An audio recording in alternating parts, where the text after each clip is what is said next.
कक्षा 10वीं 11वीं 12वीं गणित कृषि संकाय विषय गणित अध्याय त्रिकोणमिति 90 अंश के लिए त्रिकोणमिति अनुपात को ज्ञात करो। आकृति को ध्यान से देखें तो इसमें जो समकोण त्रिभुज अपन बना रहे हैं इसमें यहाँ थीटा कोण, इस थीटा कोण को हम इससे बड़ा बनाएंगे। निश्चित है आधार भुजा छोटी होगी, कर्ण भी छोटी होगी। अल्फा से बड़ा बीटा कोण बना, बीटा से बड़ा गामा, गामा से बड़ा एक्स। और जब 90 डिग्री की स्थिति आती है तो इन स्थिति में देखिए, यदि आपके पास ये आधार है, यदि हम इसको ए बिंदु कहे, यदि हम इसको ए कहे, ये बिंदु बी, ये बिंदु सी, तो यहाँ जो बी सी की माप है, यहाँ पर बी सी की माप उससे कम होगी, यहाँ बी सी उससे भी छोटा होगा। और बी सी घटते घटते एक स्थिति में बी और सी दोनों बिंदु समपाती हो जाते। कहने का मतलब आधार यहाँ से क्या हो जाता, समाप्त हो जाता। आधार तो समाप्त हो गया, उसी के साथ साथ अगर ध्यान से देखें तो कर्ण भुजा लगातार लंब के नज़दीक आते जा रही है। और एक आखिरी स्थिति में यहाँ पर जो ये भुजा कर्ण है, यहाँ पर ये भुजा जो कर्ण है वह पूर्णतः लंब भुजा के साथ समपाती हो जाती है। तब हम लिख सकते हैं कौन से 90 अंश की स्थिति में,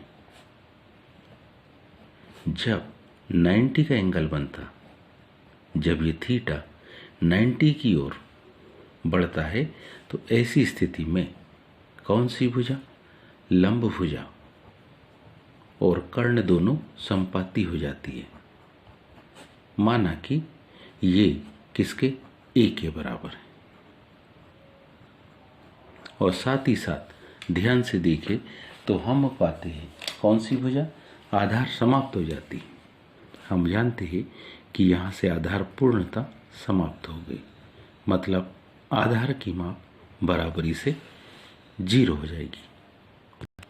अब यदि आधार 0 है तो ऐसी स्थिति में जब हम अन्य त्रिकोणमिति अनुपात को ज्ञात करेंगे तो देखिए साइन 90 डिग्री की स्थिति में हम जानते दो भुजा का अनुपात होता है क्या, लंब बटे कर्ण। लंब और कर्ण दोनों आपस में कैसे हो गए, बराबर, इसलिए ए बटे ए, ए से ए कट जाता, इसलिए वैल्यू आ जाती कितनी, 1। अब बारी आती है कास के सापेक्ष कोसेक 90 डिग्री की। कोसेक 90 डिग्री ये इसका व्युत्क्रम होता, ये इसका व्युत्क्रम होता, ये कहलाता है क्या, कर्ण बटे लंब।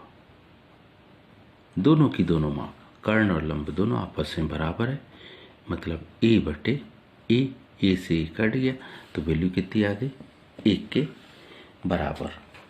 अब बारी आती है कॉस 90 डिग्री की। जब कॉस 90 डिग्री हम लिखेंगे तो कॉस 90 डिग्री बराबरी से वो अनुपात होता है आधार बटे कर्ण। ध्यान दीजिए यहाँ तो आधार भुजा समाप्त हो गई, 0 के बराबर आ गई, और कर्ण की माप ये है, 0 में ए का भाग देंगे तो उत्तर 0 आएगा। तो cos 90 0, cos 90 के बाद अब sec 90, sec 90 को ध्यान से देखें तो आधार बटे कर्ण का व्युत्क्रम, यानी कि हो जाएगा कर्ण बटे आधार।